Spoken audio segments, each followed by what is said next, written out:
Hello viewers, welcome back to the channel. I hope you all are doing absolutely fine. So आज इस video में मैं आप लोग के साथ डिस्कस करूंगा मॉलिक्यूलर बेसिस ऑफ इनहेरिटेंस। ये term one biology class 12th का लास्ट चैप्टर है और इस पर्टिकुलर चैप्टर के मैंने कुछ कॉन्सेप्चुअल वीडियोस भी करे हैं, कुछ पार्ट्स। सो वो वीडियोस भी आप रेफर कर सकते हैं, सारे लिंक्स डिस्क्रिप्शन बॉक्स में मेंशन है। सो आज इस पर्टिकुलर वीडियो में हम यहाँ पे रिवीजन करेंगे इस पर्टिकुलर चैप्टर का। और इसके अलावा अगर आपकी कोई क्वेरी होती है, कोई डाउट है इस पर्टिकुलर चैप्टर से या जो भी चैप्टर मैंने करे हैं, सो आप उसको कमेंट सेक्शन में लिख सकते हैं and I will definitely answer your query. So आज का वीडियो शुरू करते हैं। So let's get started. So question number one is genetic material of organism. ये होता है DNA which is deoxyribonucleic acid. Next is genetic material of viruses, और इसके साथ साथ it also act as a messenger, adapter and catalytic molecule. So ये basically RNA है। Next is the haploid content of human DNA is 3.3 into 10 to power 9 base pair. Next is match the following. Now in match the following, first is nitrogenous bases. So nitrogenous bases basically purine and pyrimidine होते हैं। Ribose RNA, deoxyribose DNA, ये basically क्या है? ये है pentose sugar. Next is uracil. So uracil जो होता है वो थायमिन को रिप्लेस करता है और ये भी पैरामिडीन है आरएनए मॉलिक्यूल्स में। Next is nucleoside are linked through 3 prime 5 prime phosphodiester linkage. Next is OH at 2 prime, ये किसमें होता है? It is in RNA. Nuclein, ये किसने बोला था? फ्रेडरिक मिशर ने, जिन्होंने कहा कि डीएनए जो है वो एक एसिडिक सब्सटेंस है। Next is DNA is double helical structure या डबल हेलिक्स, ये दिया था वॉटसन एंड क्रिक ने। Next is ratio between A and T, ratio between G and C. ये चार बेसिकली नाइट्रोजनस बेसिस हैं। इनके रेशियोज जो है ये कांस्टेंट होते हैं, इक्वल टू 1 होते हैं बाय एरविन चारगाफ। ये एरविन चारगाफ ने कहा था। Next is bond through which nitrogenous bases are attached is hydrogen bond. So ये एटी है एंड जीसी है, तो इनके बीच में जो बॉन्डिंग होती है तो ये बॉन्डिंग बेसिकली हाइड्रोजन बॉन्ड होते हैं। जैसे जी एंड सी के बीच में 3 बॉन्ड्स हैं and double bond between A and T है। Next is bond through which nitrogenous bases are attached is hydrogen bond. Next is prokaryotes have nucleoids, eukaryotes have nucleosome. अब nucleosome होता क्या है? ये डीएनए प्लस हिस्टोन ऑक्टोमर्स होते हैं। अब histones basically क्या होते हैं? या ये रिच होते हैं in amino acids which is lysine and arginine. Next is inactive and active chromatin क्या होते हैं? So inactive chromatin basically heterochromatin होते हैं एंड यूक्रोमैटिन होते हैं active chromatin. Next is DNA dependent polymerase, ये बेसिकली क्या रोल प्ले करते हैं? ये कैटेलाइज करते हैं लार्ज नंबर ऑफ न्यूक्लियोटाइड्स को। नेक्स्ट इज कॉन्टिन्यूअस स्ट्रैंड, हम किनको बोलते हैं? It is a leading strand. Lagging strand और डिसकंटिन्यूअस स्ट्रैंड बेसिकली ये ओकाजाकी फ्रैगमेंट्स के फॉर्म में होती है।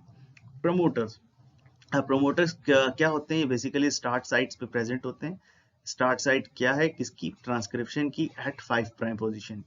Next is terminator. टर्मिनेटर कहाँ पे है? ये एंड साइट पे है ट्रांसक्रिप्शन की, जहां पे 3 प्राइम है। Now structural gene of eukaryotes and prokaryotes कैसे होते हैं? सो यूकैरियोटिक के स्ट्रक्चरल जीन्स जो है वो monocistronic and polycistronic of prokaryotes. Next is intervening sequences are introns. So introns का कोई इसका रोल नहीं होता है इन ट्रांसक्रिप्शन, इनको इंटरवेनिंग सीक्वेंसेस बोलते हैं। कोडिंग सीक्वेंसेस जिनका इंपॉर्टेंस होता है that is exons. Next is RNA polymerase initiation factor of elongation is sigma and RNA polymerase termination factor is rho. So basically it is rho. Next is removal of intron. So removal of intron का जो process होता है उसको splicing कहते हैं. Next is mRNA precursor. mRNA का जो precursor है that is heterogeneous nuclear RNA, hnRNA भी हम इसको बोलते हैं. Next is GPPP at 5 prime. So basically ये GPP क्या है? ये मिथाइल गुआनोसाइन ट्राइफॉस्फेट है जो कि कैपिंग के साइट पे प्रेजेंट होता है। mRNA में जो hRNA है, hnRNA, इसकी एक पोजीशन होती है कैपिंग एंड एक होती है टेलिंग। सो कैपिंग साइट जो होता है ये बेसिकली 5 प्राइम पोजीशन पे होता है, जहां पे ये GPP प्रेजेंट होता है, that is methyl guanosine triphosphate. Now next is, और adenine residue at 3 prime present होते हैं, ये होते हैं पॉलीएडिनाइलेट पॉली ए टेल हम इसको बोलते हैं। Now next is, how many codons do not code for any amino acids? That are 3 codons. So 3 codons जो होते हैं इनको termination codon कहा जाता है, और ये basically हैं UAA, QAG and UGA. Now 61 codons are associated with amino acids. So amino acids से जो codons associated हैं, they are total 61. Initiation codon क्या है? It is AUG. Next is, these are some of the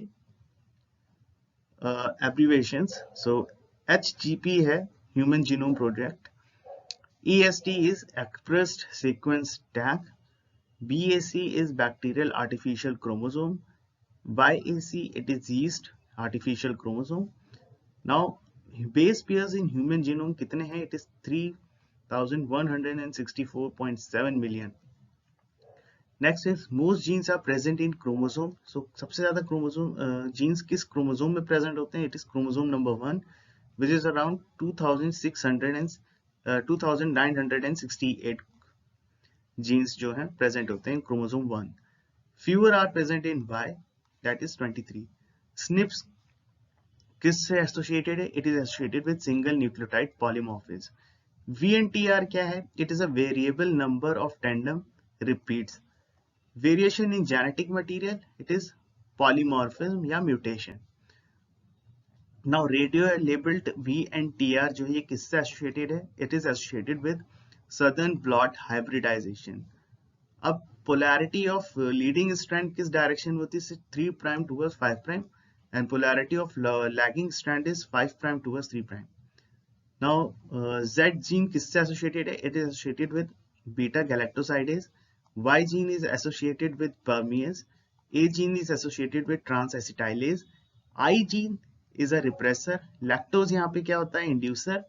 और next is central dogma. So central dogma is basically जो एक process है transcription to translation and then protein synthesis. इस particular flow diagram को बोला जाता है सेंट्रल डोग्मा. सो इसका और इस पर्टिकुलर लैक ओपेरॉन का डायग्राम बहुत इंपॉर्टेंट है. सो इस पर्टिकुलर वीडियो में बस इतना ही. आई होप ये चीज़ें आपको क्लियर हुई होंगी, और इसी के साथ हमारा टर्म 1 का सिलेबस कंप्लीट होता है. Thank you for watching. Stay healthy, stay safe. All the best scholars.